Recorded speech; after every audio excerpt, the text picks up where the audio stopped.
All right. Today, after an untold number of hours researching, discussing with sources, and gathering information, we have the first part of what will eventually become a multi-part series on the history and business failures of Mario Nafal. Flash recap for those that don't know, or don't want to watch a lengthy amount of context videos to understand. Twitter has recently seen an explosion of interest in a feature called Spaces. Spaces are effectively audio podcast forums with streaming options for Twitter users and a room for listening to their program. But more importantly, Twitter Spaces have become a localized nexus of high-profile speakers and guests who go on large-scale programs to discuss contemporary issues and give commentary on current events. One of the largest spaces on all of Twitter, at least right now, when it's, I think, the largest singular space being hosted regularly with a schedule, is owned and operated by a business boy named Mario Nafal. To lend further context here, Mario has, as recently as yesterday, in relation to the video being scripted, bragged about the fact that his Twitter spaces are now influencing SEC cases and having a wider impact on the digital landscape. Mario is a self-proclaimed serial entrepreneur. But what if I told you that Mario has a closet piled high with professional skeletons, contrary to what he himself might pretend? There's like a new people putting a target on our back. I don't know why. Sometimes there's a reason, sometimes just for the fun of it. But like, I'm not too worried. I don't think too much about it because thankfully, I haven't fucked up in my life, so I've got nothing to hide. I've got no skeletons I'm worried about. Well, if he really is just a rising star with no skeletons and an evil army of detractors at his back, let's put that notion to the test.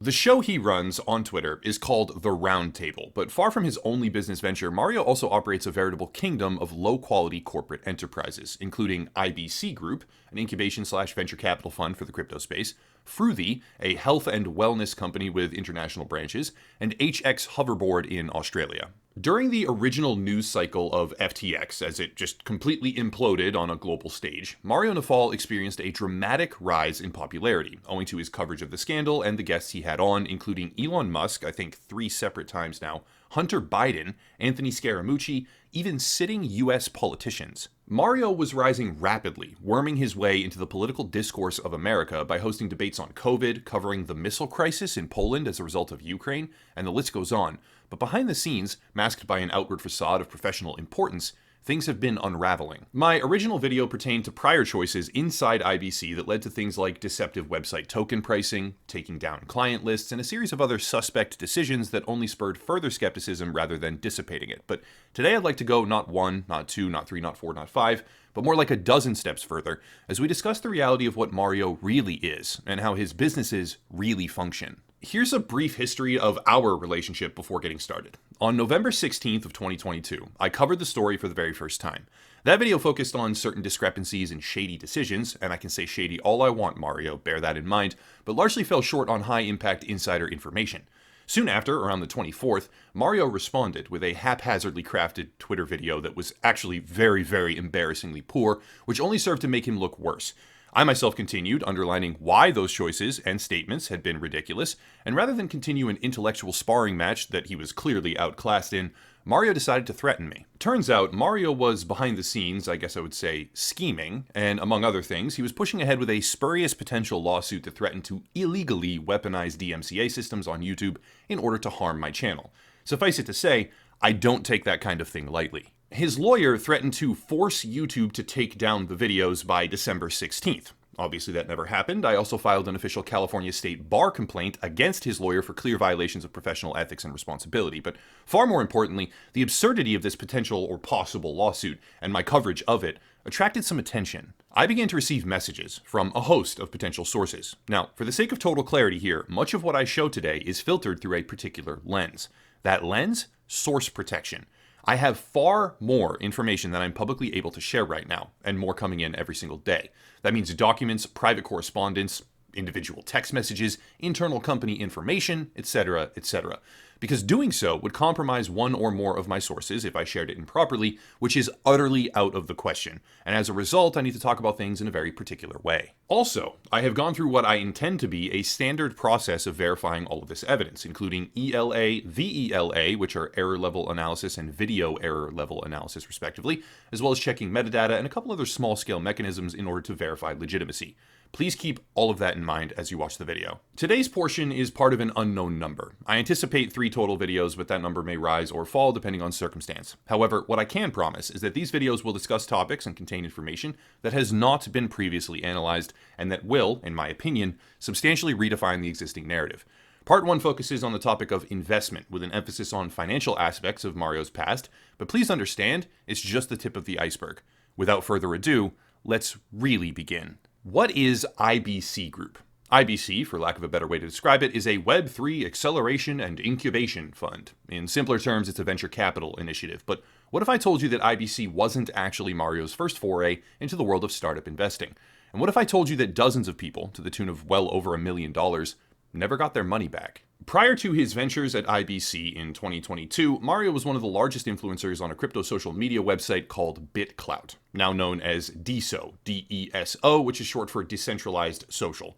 Mario previously held one of the largest accounts on the entire website, therefore giving him one of the largest tokens with a high token price, which made him tremendously invested in the platform and its future. In November of 2021, he raised a significant amount of money in DeSo tokens that would eventually be deployed into his new brainchild IDOs, initial DEX offerings. Now, bear with me here.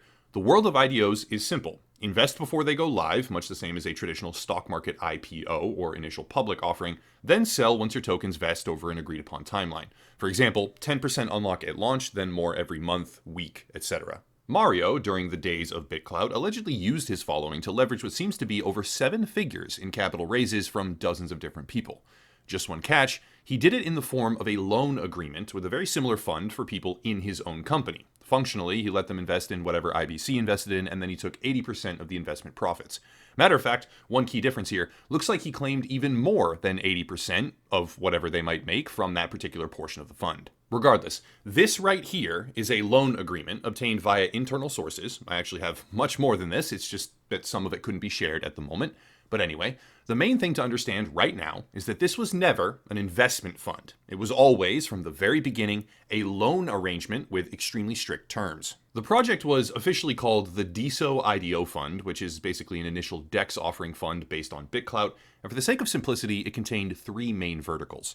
First was a private portion of the fund for an extremely wealthy and well-connected individual in, I believe, the UK, who would have his loan, because this was never actually a traditional investment, curated privately by the fund's management team because he was so powerful, wealthy, and his loan so large. AKA, a man named Tarek would watch over it for him, who is closely connected to Mario. For today's video, that fund is not important. Maybe it will be later, we'll see, but knowledge of the financial structure here actually is very, very important. The second vertical was a family and friends pool, where it turns out that the links to access dedicated Airtables with fund information were apparently public. Great info security, Mario. Just really well done on that. Also, the entire investment portfolio of IBC itself is actually public on top of that, which is just hilarious. But anyway, the secondary investment pool is far more interesting because if my sources are correct, this is where things rapidly go downhill. According to apparent internal company documents, we can see precisely how much money IBC invested, allocated, sold, and what price the tokens were purchased for initially, giving us a very clear picture of how the fund performed, up to and including right now, because I think this is a live Airtable if I'm informed correctly. Keep in mind, this is a family and friends investment fund, or pool of the overall fund, which is structured as a loan that was created by Mario Nafal and his partner, Tarek. Drilling down on this, inside the loan agreement I was given and authorized to use, we can read the following, quote, "The borrower must pay the lender interest, the interest amounting to 20% of the returns generated by the borrower from investing the principal in initial DEX offerings, IDOs. 3.2, no interest shall be paid within 3 months, commencing from the date the investment is made. 3.3, no interest shall be paid for the time period following the termination of this agreement." End quote. Sounds good, right? Cool. Let's read on. Quote, 4.1, If requested in writing by the lender during a time period of 3 months commencing on the date when the investment is made, the borrower must repay the loan balance within 3 months, 3 months commencing on the date of when the investment is made. 4.2. After the expiration of the time period of 3 months commencing on the date when the investment is made, the lender may request the borrower to repay the loan balance in writing, and the borrower shall repay the loan balance within 5 business days from receiving such a written request. 5.1. This agreement commences on the effective date and expires, this is important, expires upon payment in full of all sums owed by the borrower to the lender under this agreement. End quote. Excellent. Now, for context, this is not a standard investment contract. This document is structured in such a way so as to heavily protect Mario's upside, meaning he doesn't have to share hardly any profit with his investors, who are actually lenders in this case, if there even is profit to have, but also has the side effect of theoretically protecting the lender's downside. Maybe a more specialized lawyer should weigh in on this, as I'm sure they will eventually, but the agreement basically states that lenders are guaranteed to get their full sum back at the expiration or termination of this agreement that they can specifically request with a 3-month window. Sadly, no luck. If we examine the friends and family investment pool once again, we can see that the fund initially took in $746,000, largely during mid to late 2021. Some of these examples are fantastic, but let's focus on a couple in particular. Deleek Finance 1 and Deleek Finance 2, numbers 5 and 6. These two investments initially received $30,000 and $20,000 respectively from the fund, totaling $50,000 invested, only to return a total liquidation of just over $8,000, with remaining locked tokens amounting to just $300. If accurate, this table shows clearly that the family and friends portion of the investment fund operated in 2021 by Mario and his associates has lost a significant sum of money for their family and friends, sometimes upwards of 90 to 100% of the value they put in on specific projects. However, it gets better. Even when projects did relatively well, let's use Sidus Heroes as an example, IBC still hasn't managed to generate overall fund profitability. Sidus Heroes and Sidus Heroes Senate, two parts of a larger total investment, received a complete value of $50,000, plus an unknown number of sellable NFTs in the process, which was then turned around and sold for roughly $200,000. That's great, right? That's how it should work. Well, not so much, because even with successful payouts like that, the total fund has gone red by something like $150,000, even after most of the investments have been fully liquidated, meaning that some sort of hypothetical loan agreement guaranteeing that all lenders can or will get their money back is right now functionally impossible and quite likely will never become possible again. Here's the thing though, couldn't Mario just pay people back from his own personal fortune? He's a great, reputable, amazing businessman, right? Should be easy. Not so much. The friends and family part of the investment fund is just part 2, because the third pool of the fund was a public-facing retail portion, where lenders, which should technically be investors, but Mario and a man named Tarek deliberately structured this so that they could control customer money with no downside, no payout, and no recourse for as long as they wanted. The third portion was a retail-facing side where lenders could invest as low as $1,000 to be bundled with others for a collective fund that eventually surpassed over $1 million. This is where things get really interesting, because the public-facing side of the DSO IDO fund seems to have had its own Telegram group, which I now have access to, where 57 investors, or should I say lenders, were asking questions, discussing things, and getting to know each other. Just one issue. A lot of those people never got their money back, most of them eventually resigning to the impression that it's a rug pull or a lost cause. After it was invested, the money was dispersed to various projects, obviously, but payouts to lenders allegedly never came.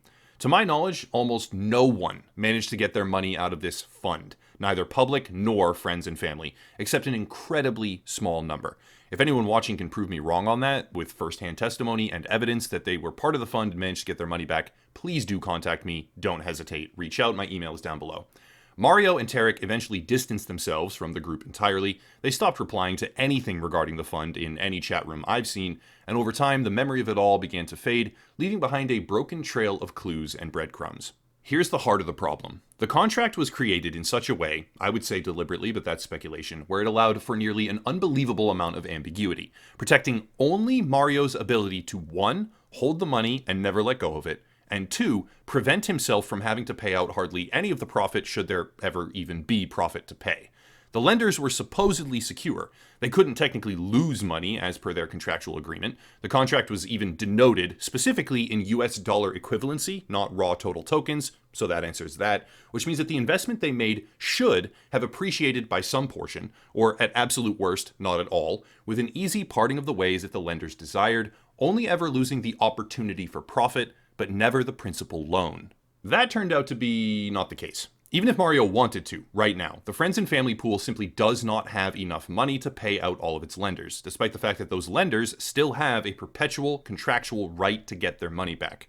Mario has gone silent, Tarek in particular has gone silent, and now a very large amount of lended money, really is what it is quite possibly tucked away inside a corporate structure that purposely avoids acknowledgement while everything except, I think maybe 5 projects have fully completed their vesting structure. Very, very strange, unless all of that money has been secretly reinvested again, in which case, where's the money, Mario? How about some more? Setting aside the wild rumors, of which there are many, I might add, and focusing on more immediately explorable topics for today, according to my now numerous different sources, Mario directly approached a 16-year-old, a wealthy, crypto-enthusiastic 16-year-old, I might add, pitching him to invest in BitClout, a project Mario himself allegedly was, at the time, a significant bag holder for. And when the 16-year-old decided to basically troll Mario, that's honestly what he did, he threatened legal action in return, something that now seems to be a developing pattern for him, even if it's pathetically limp and unprofessional when he does it. He even apparently forced Mario to put a shoe on his head, I shit you not, as proof of something or other during their communication, which Mario actually did. Moving past the pure comedy of all this, because it really is funny when you think about it, this was a wealthy investor in a crypto project trying to push someone underage into explicitly advocated financial investment advice or action, and after discussing with sources extensively, this isn't even the only time it happened, allegedly. According to my information, Mario was, in the days of BitClout, approaching a separate 17-year-old for a different investment in what rumors describe as a really, really strange pattern, quote unquote, which further draws into question what his motives actually were. Is this someone who does good, does it consistently, and has patience? Or is he someone else? In fact, to really accent the discrepancy between self-image and reality, here is Mario on a recent Twitter Spaces, which he decided to join quite literally as I wrote the script, where he says the following. That one mistake, and that's in that early days, that taught me the lesson. That one mistake just led to so much stupid backlash. Is ridiculous. But my previous co-host who works in the company, Chet, ex-intelligence, so he's done this, he's used to doing this, and we're hiring someone else to help him out. We get a lot of information, especially now, like it's a whole different level. The Andrew Tate thing, we're getting a lot more than usual. And they're very, like, man, I had, it's just ridiculous. I had a video sent to my team of a guy having sex with a woman. I don't know if I can share it here, but yeah, I'll do it anyway. Having sex with a woman, and then my team is sitting there. They can't see the face, so they're looking at the tattoo to find out if this is Andrew Tate, and looking at the body features. No joke. So I was just laughing today. I was dying when they told me the story. They look at all the body features to confirm this is Andrew Tate, because then there's something pretty ugly that happens afterwards. Chet Long, prior chief security officer at IBC, he along with numerous other C-level executives like Frank, I don't know how to pronounce that, who is the former chief marketing officer, Tony Wu, chief strategy officer, Martin Penchev, former head of investments, Karan Setia, chief operating officer at one point, and Sigmund Holtz, prior chief sales officer, then I think migrating to another high-level internal position, if I'm informed correctly, no longer work at the company in any capacity, as per my sources, meaning that Mario Nawfal seems to be now, both publicly and privately, lying his ass off, while what appears to be a majority of his top-level executives resign or leave, which one of my sources claims is a direct result of growing awareness, internal awareness, about the deceptive structure of IBC and the behavior of its CEO, Mario Nawfal. I actually have to just sit back for a moment and appreciate the irony here. Mario is bragging about how his ferocious verification process managed by Chet Long, IBC's previous, not current, chief security officer, is high quality and lends itself well to credibility, as they look for some help to hire that can assist him, supposedly. It was also discussed extensively how Mario's Twitter is apparently impacting real cases, but the person he is bragging about as bolstering their info security doesn't even work there anymore. as he lies about getting him some help. So, yeah, I don't know, think about that. Now, before sign off, as indicated by my sources, Mario and IBC are currently planning an emergency funding round of roughly $3 to $5 million. The figure that I heard internally keeps changing. There's a little bit of mysticism around that, but they're currently doing a capital raise or an emergency funding round, as per my sources. This funding round is being led by a close associate of Mario's. However, given to me by a source familiar, this video right here raises some questions. Bro, listen, man, listen. Yo. You don't, I don't have your reach. Do you know I charge for my show right now? I don't need cash. I don't usually charge fiat. I charge for those pitches 30, 20, 30, 40K in tokens or fiat, depending if the product is good, we take tokens. And we do maybe 2, 3 a show. And that's a bear market. And that's a bear market where everything's down 95%. And that's without my incubator. And then we get a lot of them coming to work with us at the incubator where we charge, the first, this project, Faith Tribe, one of the projects we incubated, you've probably seen them on the show. Faith Tribe, we incubated them. We did the work for them. We made not a lot of money, a couple of mil. Our cost, no fucking joke, and this is internal, like nobody, we don't share this.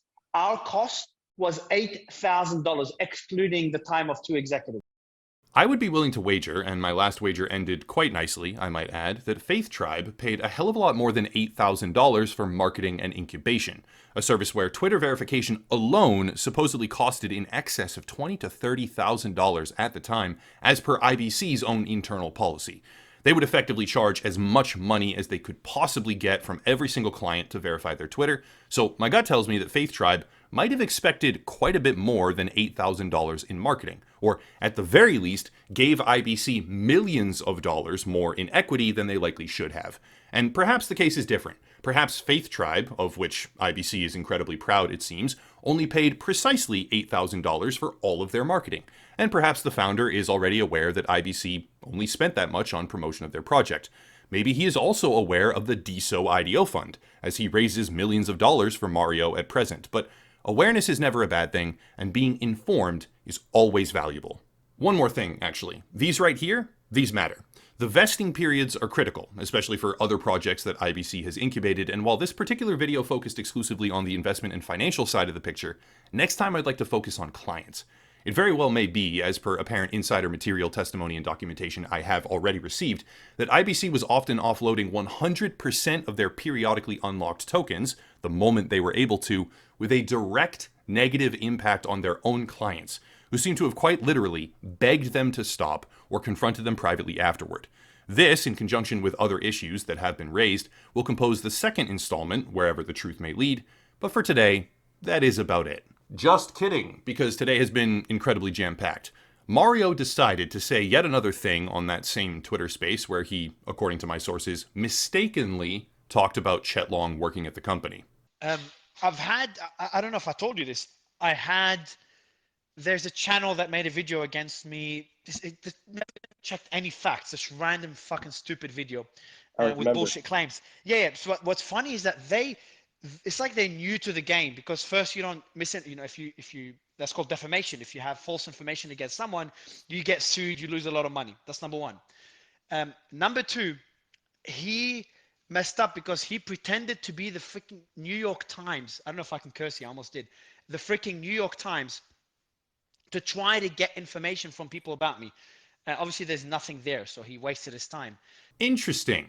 Okay, but now let's harken back to what he himself has said in a prior recorded call about impersonating larger brands to trick people into giving you real information. Mixergy is a good podcast, and see how they ask the questions. And if you want to be really, shady, you can pretend, you can pretend you're doing a pre-interview for another big podcast. Okay. Let's say there's a big podcast called Mixergy. I'll put the name there. What you could do is say, hey, my name is, yeah, that's really, really shady, but fuck it. I'm giving you tips so you guys make money, and I would recommend you do anything it takes to start making money. But it's pretty courageous. All right. So what you can do is you can say, hey, my name is Bob. I'm reaching out on behalf of Mixergy. Then I'm going to call them confirm. And you can even open a domain, mixergypodcast.com, which doesn't exist. and then have an email, bob@mixergypodcast.com, and have it redirect to Mixergy. And then start contacting, I'm doing a pre-interview on for Mixergy. Would love to ask you a few questions. You're not causing damages, so it's not gonna cause you legal issues. And you can ask them sensitive information there and get it. Okay?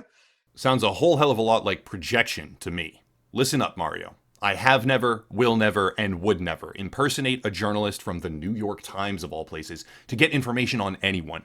This is an immutable truth, because it is an absolute categorical non-starter, and it did not happen.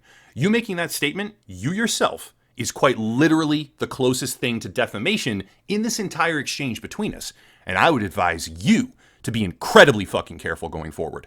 Present the evidence right now, which you can't, because it did not happen. On a personal note here, originally I made this video far more antagonistic and degrading, but the underlying premise of that felt wrong. Here's the truth. The shit you've done is catching up with you. It's happening right here, right now. What you do in response, it matters. You have an opportunity to come clean, to right some of the wrongs at least that you are responsible for, and clean up your life.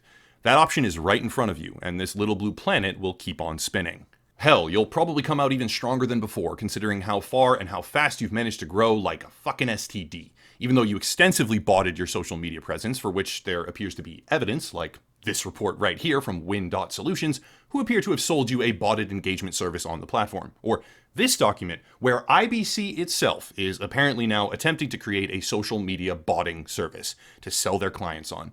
More details on that particular angle can be found on the profile of #bastards over on Twitter, linked down below in the description. On the flip side, after Elon Musk ran a poll about Twitter operations based on a pattern where he was actually adhering to the results of such polls as a business indicator and had done so in the past, Mario decided to host his own vanity-based Twitter poll. In a near 2-to-1 ratio, people in his own audience voted that he should stop doing Twitter Spaces, effectively showcasing that the overwhelming majority of people on Twitter want Mario to shut the fuck up and disappear. He even added that he would be abiding by the results of the poll, likely not expecting that the general public actually hates him and doesn't want to hear him speak. He obviously ignored that poll once it had concluded, feigning some sort of ironic underlying premise, but the reality stands. By and large, people don't respect you, they don't want to hear your voice or your input, and they overwhelmingly voted for you to fuck off, Mario. You can grow, learn, and change, or, and this is a big or right now, you can double down, frantically delete evidence again, and continue to lie without remorse. If you do, those actions will inexorably catch up with you.